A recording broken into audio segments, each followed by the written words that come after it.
Hello and welcome to Media Chats. I'm Xu Yawen. The 2025 SCO Summit is set to take place in Tianjin, China on August 31st and September 1st. The Tianjin Summit will mark the largest gathering in Shanghai Cooperation Organization's history, with leaders from over 20 countries and heads of 10 international organizations coming together to discuss pressing regional and global issues. Since assuming the rotating presidency at the Astana Summit in July 2024, China has initiated over 100 events under the theme SCO Year of Sustainable Development and the slogan Upholding the Shanghai Spirit, SCO on the Move, aiming to deepen cooperation across politics, security, trade, culture, and people-to-people exchanges. In this episode, we'll delve into how the Shanghai Spirit will be brought to life at the SCO Tianjin Summit, the future it aims to shape for member states, and its broader significance for global cooperation. Joining me on the line are my colleague Wang Mengjie, CGTN Reporter, Özgür Altınbaş, the Chief of the Foreign News Service at Aydinlik, Mohammad Zamir Assadi, editor at the China desk of Internews Pakistan, and Henry Kuvin, a contributor at the Times of Central Asia. Welcome to the show. Mengjie, the SCO Summit is taking place in a port city in northern China known for its unique blending of modern skyscrapers, cultural heritage, and high-tech industries. So what makes Tianjin an ideal host for the summit? Well, I think Tianjin is a very happy city. It can keep in touch with everyone, both at home and abroad. Why do I say so? I think you can tell from its local people and their wisdom towards life. Once I heard from a local saying that money is not everything, so just be happy. What does that mean? I think the optimism is a DNA that deeply rooted at the city and its people. I also think that Tianjin is an attractive city with its beautiful culture and arts. The Tianjin Eye, for example, offers a stunning view about the city's skyline. The Five Avenue district is a testament to the city's past. Openness is another key word for me, as I think is one of the four municipalities in China. Tianjin lies at the intersection of the Belt and Road. It is also the maritime gateway of the Beijing-Tianjin-Hebei region. With a population of nearly 14 million, Tianjin is the largest open coastal city in North China. And when we looking back in 2008, Tianjin became an association city hosting the Olympic Games with Beijing. And in the same year that Tianjin hosted the Summer Davos Forum. And from then on, Tianjin has hosted the Summer Davos Forum every 2 years. So I think it's happy, it's attractive, and it's open. And these are the words that describe Tianjin in my eyes. Very well said. I actually been to Tianjin a couple of times covering the Summer Davos, as you just mentioned. I know you've been following the news of the upcoming SCO Summit. So as the city, Tianjin, is about to welcome guests from around the world, what specific efforts has it done to ensure the success of the summit?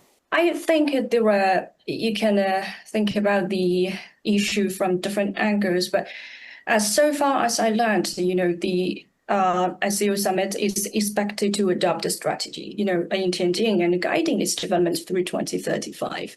This is one of the historical moments for this organization. And, I'm just next week going to go into the Tianjin port to visit how this port could be a bridge connecting the Tianjin city, the China, with the world. So I also looking forward to how well preparation the country, the city is going to be for the upcoming summits.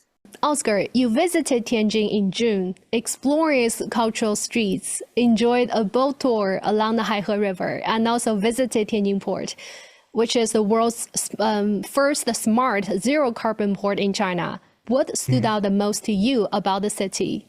So first of all, thank you for having me. Greetings to all participants. So yes, we can start, of course, from Tianjin because it's a really, really beautiful city and also is a very important city for China, both historically and economically. it is also one of the most developed city in the country.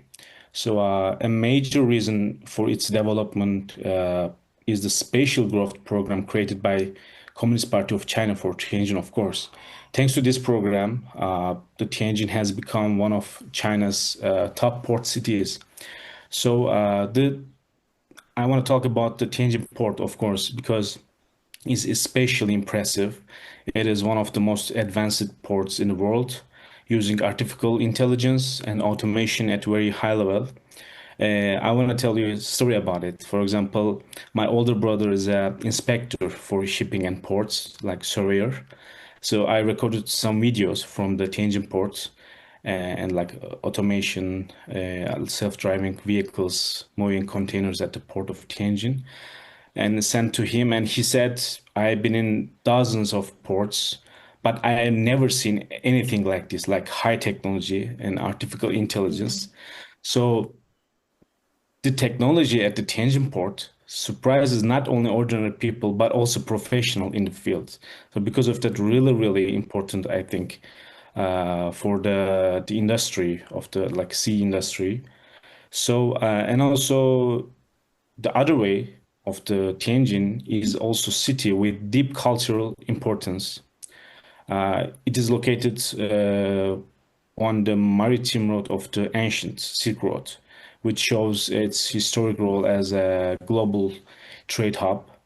And today, it plays a similar role in the modern Belt and Road Initiative, making it key city for China's international trade strategy, I think. So also at the same time, Tianjin represents traditional Chinese culture. That's why it is very, very meaning that the Shanghai Cooperation Organization Summit is being held in this city. A city that connects the past Silk Road and the present Belt and Road sends powerful message, I think. So it shows that humanity is connected through shared history and culture. I think one of the key points for this summit because it gonna be held in Tianjin. So from this point of view, I can say I believe that choosing Tianjin as the host city for the summit is a very symbolic and important decision. Zamir, Pakistan became a full member of SCO in 2017, and over the years, how has this role evolved in the organization, say from economic cooperation to regional security?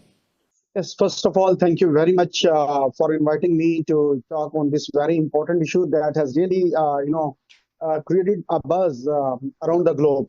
And literally, I was, reading through some international newspaper. Everyone is focused on the importance of the SCO Summit that is going to be hosted in Tianjin, a very beautiful city. So as far as the Pakistan is concerned, I think since officially becoming a full member of this very, prestigious platform, SCO, Pakistan, I think, has made a very meaningful progress in strengthening its role within the organization. And particularly if I talk about the areas of economic cooperation and the regional security, that is very important as far as the common development is concerned. And economically, I think Pakistan has emerged as a vital connector between South Asia, Central Asia, and China. And it is just because of the economic growth and the economic vibrancy that Pakistan is witnessing, in the recent years. And I think the development of the Gwadar port as part of the China-Pakistan economic corridor has enhanced Pakistan's strategic importance by offering a shorter and more efficient trade routes for SCO member states. I think direct exports from Gwadar to this beautiful city, Tianjin, that is going to host the SCO Summit, I think it has marked a significant step towards realizing SCO's vision of integrated regional trade. And with the continued development, Pakistan is poised to serve as logistics and transit hub for Central Asia, and that is already by working together is getting an access to global markets via Arabian Sea. So I think in terms of the regional security, Pakistan has played a responsible and a constructive role within the SCO framework. And I think in the coming SCO Summit, Pakistan is very committed. Pakistan is, really ready to participate and to share its ideas of development, prosperity, and working together under the SCO platform. Henry, as a Central Asia reporter, you have focused on landlocked countries' efforts to overcome geographical barriers, and Tianjin, as a key maritime hub, as other guests have just discussed, have been cooperating with Central Asian states through rail and sea intermodal transportations. So how has this infrastructure reduced the trade costs for Kyrgyzstan and also other Central Asian nations? Could you share a story of a local business benefiting from this connectivity?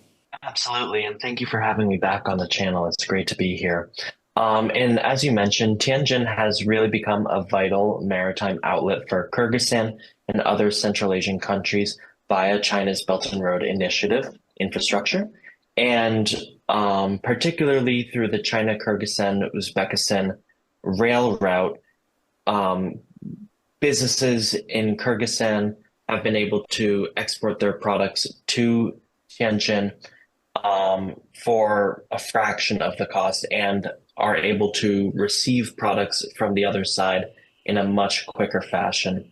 So for instance, now cargo that is transported from Tianjin to Urumqi and then trucked into Kyrgyzstan can arrive in under 2 weeks at a cost of 20 to 30% less than before, when trucks and trains had to go through Russia and then through Kazakhstan before. And an example of a local business that has been benefiting from this is a company called Akun Textile, which is a Bishkek-based fabrics company. And they used to export their products through Kazakhstan and then to Russia to enter China. But now, because of the new infrastructure that exists, Akun has been able to increase their annual export volume by 15% and has been able to enter markets within Southeast Asia, such as the Vietnamese and Malaysian markets. And for a small textile company in Central Asia, it's a huge advantage for them to have quicker access to shipping and materials provided by this infrastructure. Well, that's very fruitful outcome out of this connectivity. Mengjie, so other guests have just talked about how strong that the Tianjin port has boosted trade with your nations. So from China's perspective, could you elaborate on the Tianjin port's role in boosting SCO economic cooperation, and how do these efforts align with the SCO Year of Sustainable Development in your view? Of course, in my opinion, I think Tianjin port is not just moving goods. It's moving us into a green future. So far as I learned, the drivers no longer, endure the bumping camping since 2024. They now control the large equipment remotely, just from their office. And I really did some homework, connecting with over 500 ports in over 180 countries and regions. The port built the world's first smart zero carbon terminal in just 21 months, and the faster changing Central Asia freight trade service just started at this point in May 2025. And compared to previous routes, the Central Asia freight trade service reduced total logistics costs by 20 to 30%, making the port one of the, I think, preferred hubs for Central Asia bulk cargo. And in early March, Tianjin Port announced to lift the container throughput to 35 million by 2035. So I think the plan just, shows the port city is accelerating its transition from a channel economy to port economy, integrating the port operation, the industry, and the urban development. And speaking of the SCO cooperation, I think SCO member states actually have enormous complementary advantages and the potential in the future for sustainable development. And the investment cooperation is also able to be promoted in key areas such as oil and gas, the manufacturing, the green economy and digital economy, and of course the logistics cooperation, such as the lessons we can learn or the practical cooperation we have from the Tianjin port to promote the industrial transformation and among the SCO member states and make the industrial and supply chains of SCO more closely connected. Well, Oscar, let's focus on Turkey's role in the organization. We know since the country became an SCO dialogue partner in 2012, its engagement has evolved from passive participation to active collaboration. What do you make of these changes? And also, we know as SCO dialogue partners, Turkey has been exploring innovative cooperation in technology and new energy vehicles, for instance. So what do you make of this cooperation? Like, how do these initiatives align with Turkey's Middle Corridor strategy? It's a really good question. Actually, the answer is really simple because the world system is changing. The world is clearly moving toward a multipolar system. We are not living in the 90s or early 2000s. It is no longer controlled by a single global power. So one of the clearest signs of this is the growing importance of groups like the SCO and BRICS. Like 15 years ago, there were no SCO and BRICS, but right now there is. Today, there is no longer a system based on the dominance of one country. So countries like China, Turkey, Russia, Iran, Brazil, and many others from the global south are helping to shape this new world order. So one of the Turkey's objectives is to become a full member of the SCO. Right now, we are a dialogue partner, but I believe in the future we become a full member of the SCO. So it's and it will be really helpful for the create a new multipolar system, I think. So what makes this change special is that this country are building relationships based on the equality and mutual respect. They do not try to control each other through military or economic pressure.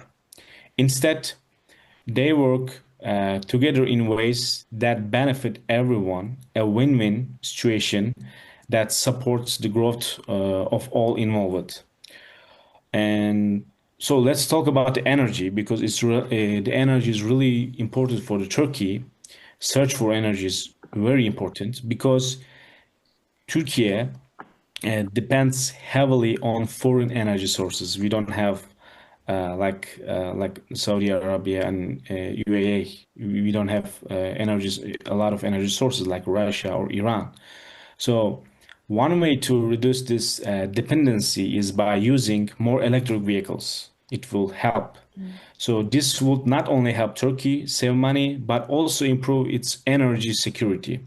We are currently seeing significant investments from China in Turkey for the production of electric vehicles. For example, we can talk about the BYD. Right now, China's largest electric vehicle manufacturer, BYD, is opening a large factory in the city of Manisa, located in western Turkey. So once this factory is complete and begins producing electric vehicles, the use of electric vehicles in Turkey will increase. So this will reduce fossil fuel consumption. So many people in Turkey are currently awaiting the completion of this factory. They're really caring about this. So the Middle Corridor about this issue plays a really key role here. It can bring great benefits to the region, especially in energy and trade, of course. For example, it could help transport natural gas from Iran, Russia to Turkey. I mean, the Middle Corridor is also an important part of the Belt and Road Initiative, of course. In fact, these two projects support and strengthen each other. Ensuring the smooth and safe operation of the Middle Corridor is important not just for Turkey, but also for China, Russia, Iran, and other regional countries. So this corridor is especially valuable for rail and road transport, of course. In the past, uh, freight trains from China used this road to reach Turkey and Europe. Maybe you can remember the Xi'an to the Prague, the one-way rail, train rail. They start from the Xi'an to the Czech Republic to Prague directly through the Turkey. So the Middle Corridor will help bring economic growth to the entire region, thanks to its connection with the Belt and Road Initiative, I think. Zamir, so Pakistan's Luban workshop, it was co-founded with Tianjin Modern Vocational College, has trained many Pakistani technical workers in the past. And Pakistan's ambassador to China recently called it a model for CPEC talent development. So in your view, what impact has graduate had on local industries, and how does Luban workshop address Pakistan's long-term need for industrial talent? I think whatever the projects or the initiatives from China are being introduced, they are gaining a huge attention from the developing countries because it is fulfilling the needs of their development. So I think in recent years, the collaboration between Pakistan and China has taken significant strides by beyond infrastructural development and energy projects, moving firmly into the realm of human capital development. So the establishment of Luban workshops in Pakistan, as like other countries, it is co-founded with the Tianjin Modern Vocational College, stands as a shining example of the next phase of the cooperation. And I think under the broader vision of the Belt and Road Initiative, BRI, that is famously called the BRI around the globe. I think as far as with this Shanghai Cooperation Organization is concerned, the workshop represents a visionary investment in Pakistan's industrial future. Because, if we talk about the China-Pakistan Economic Corridor, again, under the Belt and Road Initiative, and with the mutual consultation, a meaningful consultation, win-win situation. His recent visit to China, Pakistan's ambassador to China, rightly called the Luban workshop as an exemplary model. These workshops fosters knowledge transfer and promotes innovation and helps bridge the gap between academic education and industrial application. So I think I have witnessed one of the center of the Luban workshop in Pakistan, and we have talked with the guys who are being trained in these Luban workshops. It has the training and the skill has really changed the lives of the people who are getting the training in the Luban workshops. They are really serving the needs of the developments in Pakistan. And then with the trainings they are gained from the Luban workshops, these people who have been trained in the Luban workshop, they are also serving in other countries as well. So I think this Luban workshop model, the collaboration between China and Pakistan, has really emerged as a tool that is really helping the people to fulfill their economic needs as well. Henry, Kyrgyzstan relies on agriculture and tourism. So what SCO-backed projects have directly improved livelihoods based on your observation? And how do these projects reflect on the people-centered spirit of cooperation? Absolutely. So I think something that's very important to highlight before I answer the question about agriculture is water scarcity. As the climate continues to warm, Central Asia is affected at a higher rate than other regions in the world in terms of water scarcity. And Kyrgyzstan has really benefited from the SCO demonstration base for agricultural technology exchange and training in Yangling, where farmers and agronomists have taken part in exchanges to learn about more sustainable farming practices such as modern irrigation and drip irrigation, as well as greenhouse techniques. There's been a pilot program that has done well in the Osh province of southern Kyrgyzstan, where farmers are now using solar-powered drip irrigation systems that use substantially less water than the older systems using corroded pipes from the Soviet days. These practices save up to 40% of water usage and have yielded very good amounts of fruits and vegetables. And now farmers have started to import crops from Turkey, such as citrus and olives, to grow with the new drip irrigation systems to rely less on produce imports. And then in terms of tourism, the SCO has supported Kyrgyzstan's participation in the Youth Cultural Exchange Camp, as well as the Tourism Year in 2023, when it featured Lake Issyk-Kul as the flagship destination. Additionally, the city of Karakol has been allocated the Destination Karakol initiative, which has been funded by multilateral partnerships with SCO support and has really taken Karakol, Kyrgyzstan's third largest city, up a notch in terms of training local tour guides and homestay operators.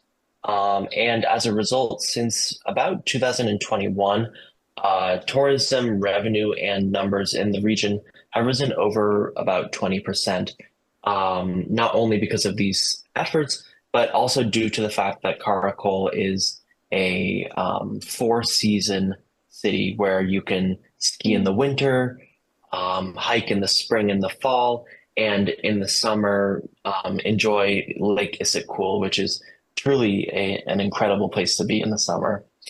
And then furthermore, all of these efforts not only will benefit the farmers and the tourists, but will trickle down to the local populations as well. It will help invest in skill training, job creation, and regional cultural ties by learning from others, whether it's about drip irrigation or promoting sustainable tourism.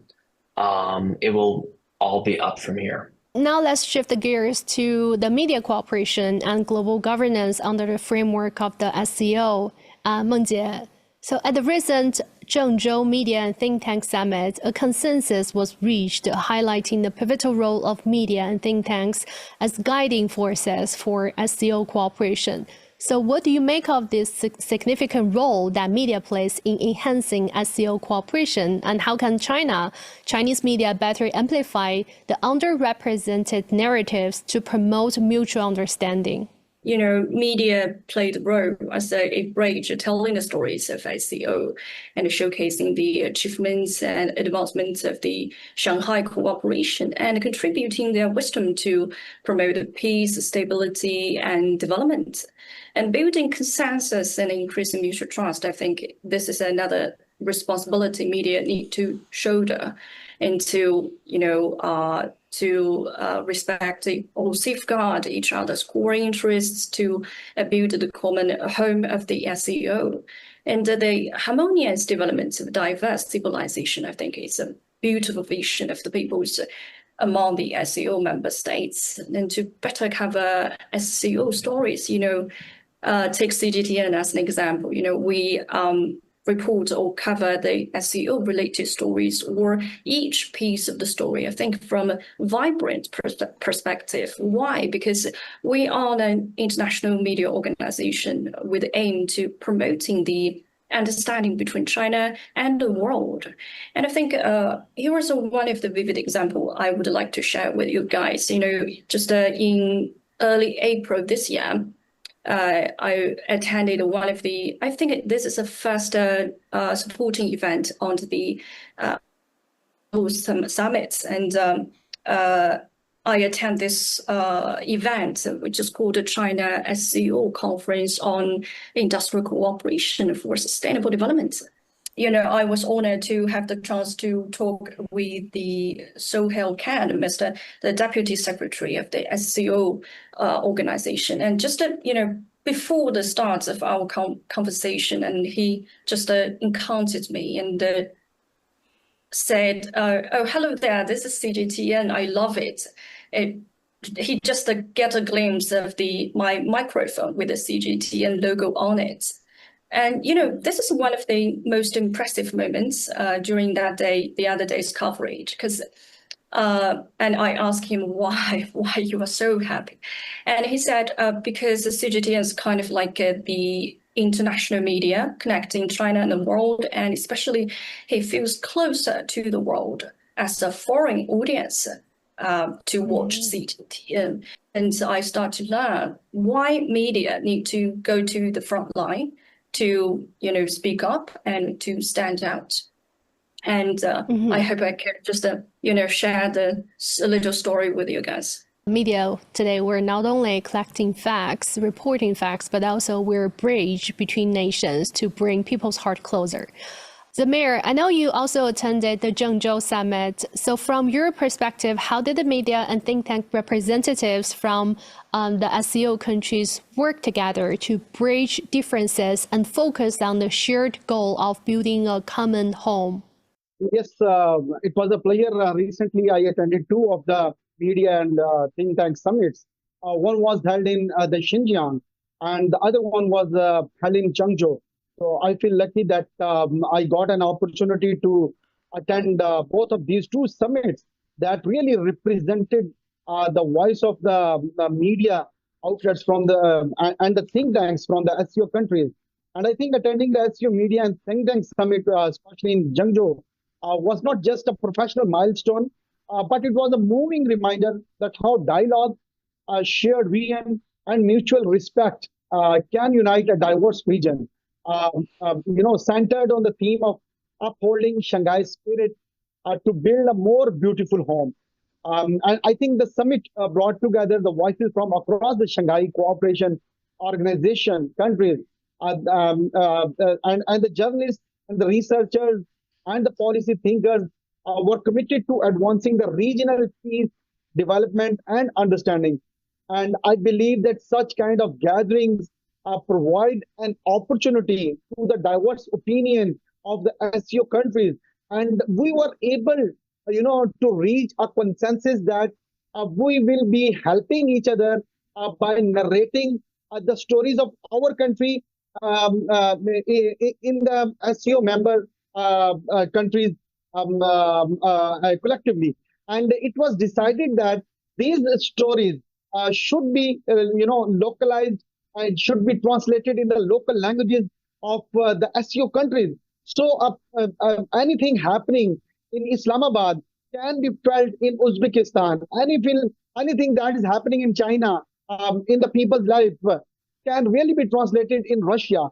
So I think such kind of translation, such kind of a localization of the news stories, it helps the people to interact, to develop a good understanding of each other, and to learn from the achievements of each other.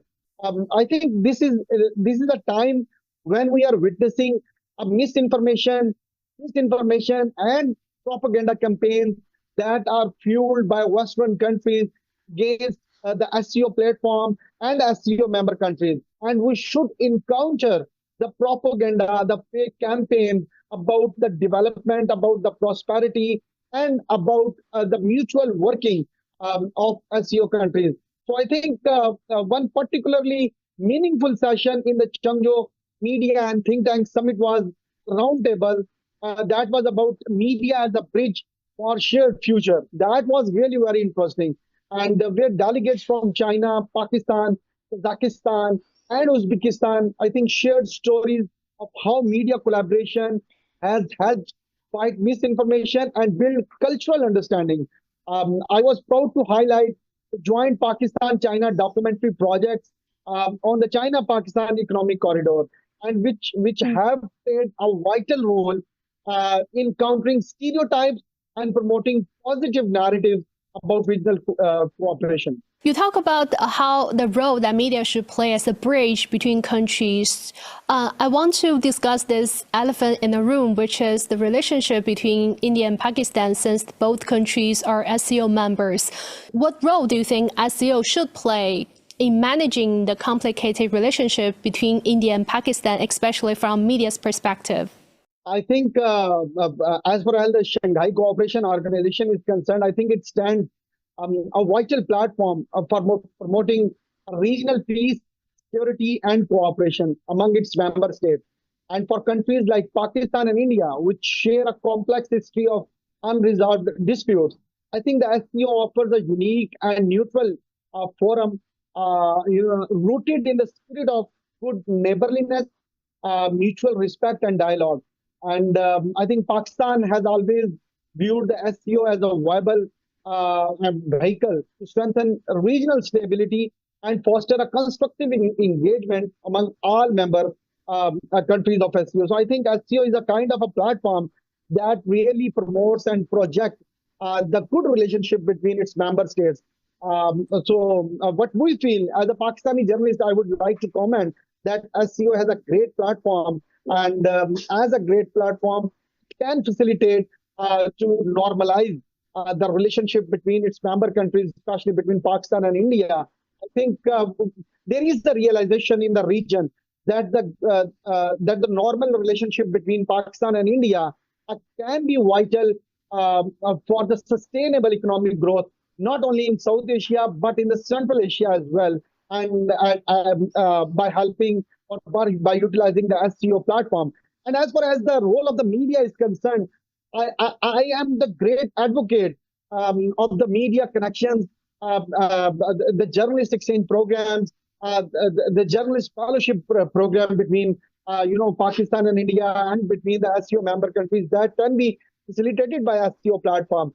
I would also like to suggest that there must be such kind of a fellowship program that would provide an opportunity to the journalists of different countries of SCO, like either it is from Pakistan, India, Russia, China, and other countries, that the journalists from these countries must be given a unique, a separate platform where they can work together to develop a narrative that will be helpful in establishing a peace and stability in the region.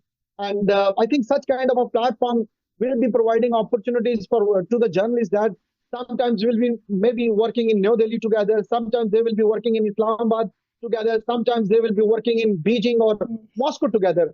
So I think this will be a great platform that will be helpful in creating harmony, coexistence, and the peaceful development. Özgür, we know Turkey's dual role as a NATO member and SCO dialogue partner gives it a unique perspective on global order. So from a media standpoint, how does Turkey balance these identities to promote the SCO's agenda of what we say common, comprehensive, cooperative, and sustainable security? It's a really critical question because, Turkey is the only NATO member that is also part of SCO and also has the second largest army in NATO. But NATO is a security organization built for a unipolar world, led mainly by the West. So media, and also we as a media member, significant responsibility about this. Why? Because a new global system needs a new approach to security. To create a more fair and peaceful world, and we need a security organization that represents all of humanity, not just the West. So we need to ask those questions. Where is the world headed? And where will we stand? We will remain on the right side of the history or on the wrong side of the history. So if you look at past NATO reports, you will see that Russia and China are described as threats. But seeing these countries as enemies does not help global security or equality, because I cannot imagine a new system or new global security without Russia and China. So as a media members, as a media, we need to tell the truth to our people. So, for example, Turkey's position in NATO is different from that the other members. Some countries in NATO don't fully trust or accept Turkey. So, because of this, Turkey can play a special role in building a new fair security system.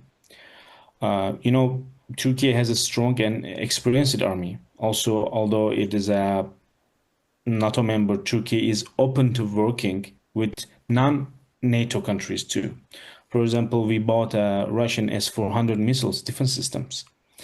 But the United States punished Turkey with the sanctions because of this, because we were trying to defend ourselves. Because of that, the United States punished Turkey. So we need to tell the people of face of this NATO. So the media has a significant responsibility. It's a crucial tool for shaping public perception. Public perception. In doing so, we must present the facts. The reality is that the world is no longer under the hegemony of a single power. New partnership and alliances are being formed. The media is in a critical position to highlight this. Because Turkey is a NATO member, most security ideas in the media still reflects NATO's point of view. But recently, we see more discussions about other organizations like SCO and BRICS. So Turkish media, I think, is now talking more about these groups than ever before, like SCO, BRICS, and another Asian organization, and also Global South organization. Some well-known academics and writers even say that Turkey should leave NATO. Right now, you can see a lot of articles, a lot of like works in Turkish media about this issue, like leaving NATO. So anti-NATO ideas are becoming more common in Turkey. All of this shows that a new global security system may be starting to form. What do local people in Turkey think of the idea of having the country leaving NATO and become a full member of SCO? The public opinions?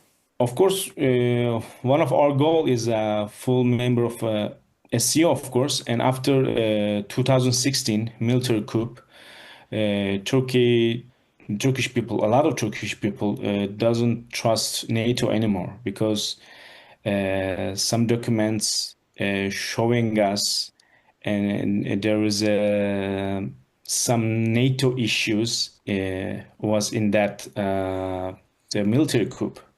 So right now in Turkey, the people talking about NATO is our ally or is our enemy right now. And this is a really good chance to understand in NATO in right now in Turkey. Because our relations after 2016, it's not stable with NATO. But SCO, we are more close to Asian organization, like global, or I should say the Global South organization, like SCO and BRICS. Now the people are starting to discuss about how can we become a BRICS member or full member of the SCO. So because of that, in the media, you can see a lot of things about this. Some articles, also some writers, the perception been changed after 2016 military coup, because the people know there is absolutely, there is some NATO issues in that military coup. Because of that, right now, the people, Turkish people, feeling more close to Asian organization. Henry, from a media perspective, what untold stories do you think deserve more attention? And also at the Zhengzhou Summit, they were proposing to tell more success stories of SCO cooperation rather than highlighting divisions. Do you agree with that and why? Of course, I'll work backwards. I think it's very important to highlight the cooperation between countries, whether They are a part of alliances or are working towards being aligned. It really breaks it down into more manageable aspects for everyday people to understand and see that, at the end of the day, we all want what's best for our families and for our loved ones. And I think that highlighting specific work in Central Asia with cooperation with China related to farming and new irrigation techniques would be a great place to start. Um, because at this point, like I mentioned earlier, water scarcity is becoming a more and more pressing issue in Central Asia due to old Soviet water systems that, in some cases, waste more water than they deliver. So I think, from a sustainability point of view, from a farmer point of view, and from a human point of view, that would be a great place to start. And I think some untold stories from the SCO world that should be highlighted is that we've been seeing a quiet boom of women tech entrepreneurs in Kyrgyzstan and Uzbekistan. There is a new nonprofit called Oasis Tech Hub based out of Kyrgyzstan, which is helping rural girls become independent entrepreneurs in the tech sphere, teaching them how to code, get access to the internet, classes, and all of that. And it's really amazing because, not too long ago, you really had to move to the big city in whichever country you were living in to find job opportunities. But with now and the power of the internet, online courses, and online instruction, people can work from anywhere. And by, getting girls involved in tech and in STEM, it sends a really great message to people everywhere that you can do, whatever you have the power you think you can do. And I think that's really inspiring.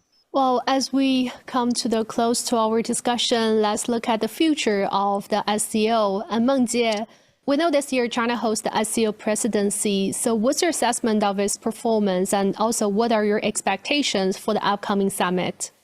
Well, before I'm talking about my expectation, I think I want to introduce something like Shanghai Spirit. Over the past years, the SCO has further promoted the Shanghai Spirit. But what is the Shanghai Spirit? I think it is an underlying value for the SCO. It promotes mutual trust, mutual benefits, equality, consultation, respectful diversity of civilization, and pursuit of common development. So that's why I believe the upcoming summit will further carry forward the Shanghai Spirit to strengthen the cooperation and to boost the stability and development. Why? Because the profound changes on the inner century are just unfolding before our eyes. I think the SCO will continue to speak up about the major international and regional issues, to uphold justice, to formally uphold the multilateral trading system, and strongly condemn the abuse of armed forces. And China, of course, will continue to work with the SCO member states to advance SCO reform or innovation in various fields to ensure smoother and more efficient operation within the organization. I do expect to see that the summit could yield rich outcomes and inject more solidarity and more coordination and vitality into the organization. But I think the most importantly is into the world. Özgür, so what's your assessment of China's efforts in implementing SCO on the move during its presidency? Also, we know Turkey has expressed interest in upgrading its SCO status. What expectations does Turkey have for the outcome of the summit to lay a foundation for enhanced collaboration with the SCO member states? Yes, of course. First of all, I congratulate my Chinese friend because it will held in Tianjin, this summit. So I think SCO as an organization needs to be more active, especially in the military and security fields. The SCO should take stronger steps towards implementing peaceful strategies to help resolve global conflicts. If it does, it can help change the way many countries view global security. For example, in the recent conflict between Thailand and Cambodia, China played an important role in securing a ceasefire. This was a significant success not only for China but also for the SCO, because China is the member of the SCO.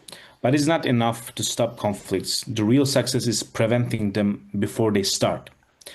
So right now there's many conflicts are going in different parts of the world, like such as Ukraine, Gaza, Sudan, and Somalia. The organization that can help solve this crisis will help shape the new world order. That's why the SCO has a major responsibility. So I believe that the Tianjin Summit will introduce new initiatives, especially to help resolve these conflicts. Every SCO summit has inspired and encouraged me, because I believe, how can I say, the new order will be shaped by the actions of these countries. So I expect that security and economic issue will be the main focus of this summit, I think. The world should no longer be under the control of a single currency like dollar, American dollar. So that situation limits the economic independence of many countries. This is a really, really big problem for global South, especially. A fairer global economy depends on moving away from a system where one country controls the global currency. Finally, I think discussions about how to end current conflicts will be one of the most important parts of the summit, of course. And also, I believe after this summit, the SCO will take more active steps, both in military cooperation and economic development, I think. We're coming to the end of the discussion. Zamir, this is a question for you. So, in your view, what specific outcomes from the Tianjin Summit do you hope to see that will shape the future of the SCO? And why do you think the summit is important, not only for SCO nations, but also for the world as a whole? I think we have already talked that the SCO has emerged as a platform that is really providing, a great opportunities for the member countries as far as the economic development is concerned, the mutual prosperity is concerned, and an opportunity that where China, Russia, and other countries can share their experiences and their achievements with each other. And I think it is a need of a time as when there is a lot of developments as far as the technological advancements are concerned, either it is about artificial intelligence, big data, cloud computing, or the robotics industry. I think this is a time when such kind of initiatives or the achievement must be shared with each other. I think with other initiatives, with other engagements, with other dialogue and talks, I would really, like to see a good outcome where the SCO can emerge as a vital platform to share its achievements with member countries as far as the technological advancements are concerned, because that is the future of the world. And then definitely SCO must provide and must act as an active proponent where the member countries can enhance its trade volume.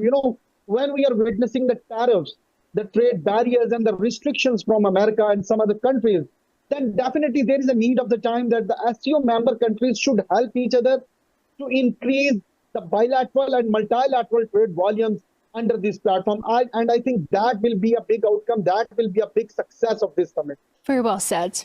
And lastly, Henry, how do you think the summit will shape the future of SCO countries, especially those in Central Asia? And also, since Kyrgyzstan is about to take over the SCO presidency for the year of 2025 to 2026, what do you think they will focus on to boost the regional cooperation? Absolutely. I think it's very important to see that the Central Asian countries are coming together and putting aside their differences for the greater goal. Land disputes, border disputes, water disputes are being solved more or less peacefully. And I think that we're seeing really a resurgence of the Turkic world in conjunction with China, spanning from Turkey through Central Asia all the way to, Shanghai and Beijing. And I think that it will act as not only a counterweight to, Western influence, but it will act as its own, world and trading partner, economic sphere in its own right. And I think by, connecting these countries by the Belt and Road Initiative, the SCO countries will really have a leg up in terms of infrastructure, trade, energy development, and sustainability when all projects are completed, and people can realize the effects of such great infrastructure investment in their countries. And I think that in terms of Kyrgyzstan's ascension to the council, I think that we'll see more of an active role from the Central Asian countries, especially now that there is more foreign investment from countries like Turkey and China into countries like Kyrgyzstan, Kazakhstan, and Uzbekistan, particularly in the tech sphere. I think we're going to see a lot of new innovation coming out of Central Asia, perhaps maybe even factories of some sorts related to maybe semiconductors or drones or other forms of consumer goods. And I think that there's a lot to look forward to. With that, we're wrapping up this episode of Media Chats. I've been speaking with Wang Mengjie, CGTN Reporter, Özgür Altınbaş, the Chief of the Foreign News Service at Aydinlik, Mohammad Zamir Assadi, Editor of the China Desk of Internews Pakistan, and Henry Kuvin, a contributor at the Times of Central Asia. Thank you so much for watching. See you next time. This is CGTN Radio. Hear the difference.